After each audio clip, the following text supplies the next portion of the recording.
What is going on, my friends? Welcome back to the channel. We are back home, back in Spokane, and I am excited to get back to work. Today we're going to be working on a car that we have not touched in a while, and I'm excited to work on this thing.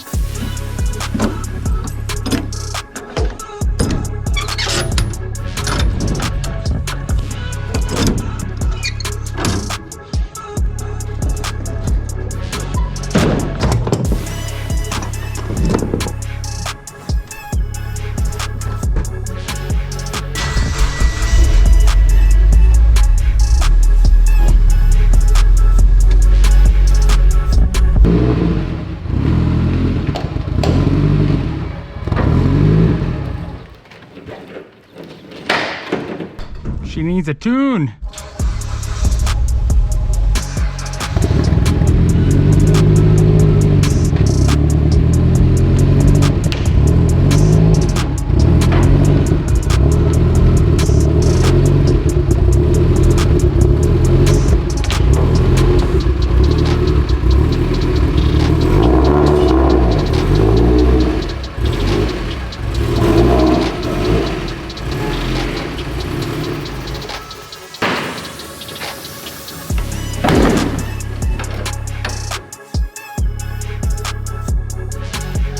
So we have not touched this car in quite a while. There's not much to fix on it, but the main thing that we are having the issues with is it is throwing an airbag light. And I'm pretty sure, I'm 99% sure the airbag module on the car needs to be reset, which I believe is under here.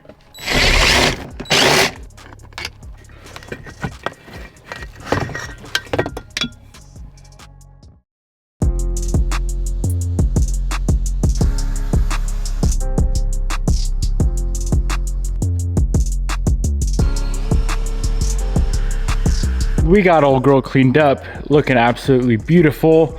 I did purchase a ton of random OEM parts, clips, covers, all sorts of good stuff. It's all for the interior, just to kind of button this thing up and get it dialed in.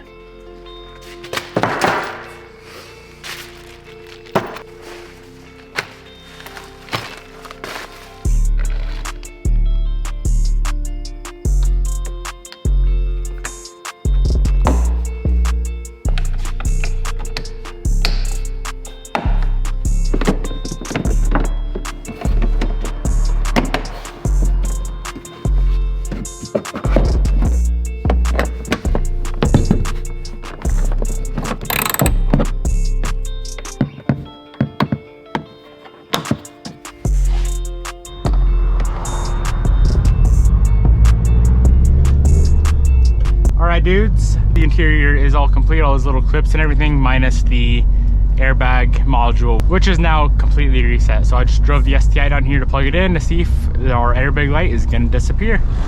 I sure hope it is. All right, we got the goods. He said to plug it in and bolt it down before I turn on the car because it wiggles. It's the last damn thing this car needs is this airbag light off. Okay, that should be tight.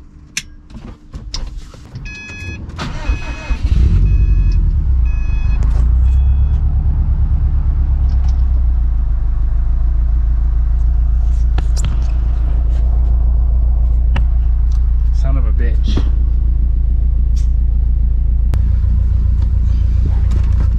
Okay, Dean, you got the two problems. Okay. This one and OPDS. Under the seat we got another computer. Okay. Yeah, make a picture of this one. So does the seat need to be replaced? Best way, if you drop this car to me, I will, because this is computer, they have the rivets, two rivets on the bottom of the seat.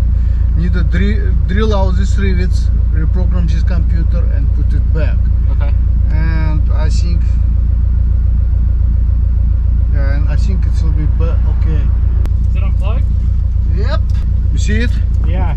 So I just need to plug it in, that'll be good? You can plug it in. What, you was pull out this seat? Did somebody was disassemble this seat or? I'm not sure, I never think. Okay, Dean, go home because I have to leave it very soon. I have a customer. Okay. and unscrew the seat, check it everything under the seat, because when you fix the problem, your light will go off automatically. Okay. You don't have to do it any reset. Okay. If you could not figure out, text me. Okay. And I will set up time for you. You come in, you drop a car, yep. And I will finish it. Awesome. Okay? Thank you for the help. No problem, man.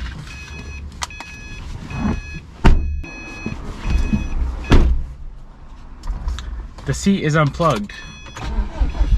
Quite easy fix.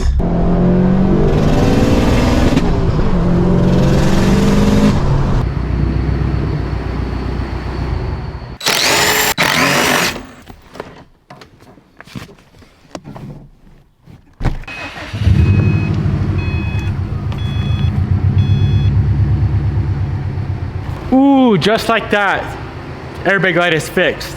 It is nice knowing people that do really, really high quality work with technical issues like that. The last time I scanned this car, it was throwing 12 different airbag lights or 12 different codes. And then after we got it reset, it was just down to that one. And now it's fixed after we plugged in the seat. So we are good to go. Thank God. We've had one little oil leak on the car since we got it done. I initially thought it is 100% the turbo oil return line where it goes back into the head. There's a press and fitting, and I thought it was leaking on that press and fitting. After looking at it some more, while it's on the lift, it does appear that it's just the hose that goes onto the press-on fitting. It's just a stock spring clamp, janky little thing that's on there right now. So I'm gonna go ahead and put an actual clamp on there. We had the same problem with Bobby's car with the ETS kit. I remember we used that factory spring clamp and it started leaking. So I'm gonna go ahead, just put a clamp on, a worm clamp on this thing. And other than that, there should be no more issues with the car. I wanna go rip this thing up the mountain. It sounds fun. I'm not exaggerating when I tell you it's now 3 hours later. If you have to clamp that thing, that stupid hose, the oil return hose for the turbo on your Subaru, I highly recommend just burning the car down instead and buying another one. It'd be much, much easier in the long run. But check this out. While we were waiting for the car to cool down so I could cram my hands up in there and get the damn clamp on, I decided to do a little test fit. And this thing would look insane if we end up doing it. I had these ZE40's laying around and I threw the ZE40's on one side of the hatch. Check these things out on sus. Color combo is perfect. You cannot beat matte bronze on white. It looks so damn good. There's a front shot. Here's a rear shot. The only issue is they stick in quite a bit. So the specs on the Cosmos wheels that we actually run on the car are 18x11 plus 8.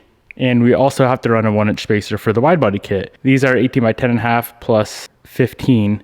So they do stick in about another inch over how these sit. And we already run a 1-inch spacer on the car. So we'd have to go to like a 1.5 inch or even like a 2-inch spacer on this thing to run the ZE40's.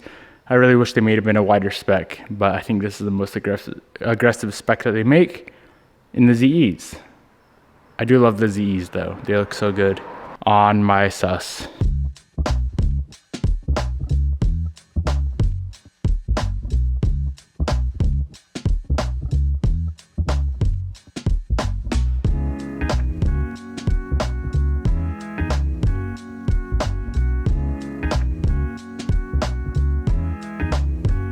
Drop a comment below, let me know what you think of the ZEs on the hatch. I think it looks sick, but we have to run like fatty spacers, which anything over an inch is a little bit sus, but I guess it would match the car. Sus spacers on a sus car. Remember this weekend, Bobby, myself, and Gary. Gary is this old girl right here, Bobby's STI. We are all gonna be at Big Northwest at my favorite Grim Speed booth. Still undecided if we're gonna drive the car or trailer it. I need to figure out and comment down below. I know it's at the Dirtfish event, but I can't find photos online. I don't know if it's like a dirt parking lot or gravel or if it's pavement, because I was planning on doing a full polish and ceramic coat on Bobby's STI before we go, but if it's like in a dirt parking lot or gravel, then I don't really think it's worth it. So if you have any idea, comment below, because I cannot find any info or photos online. I'll see you guys there. Peace out, my friends, and I'll see you guys in the next episode as well.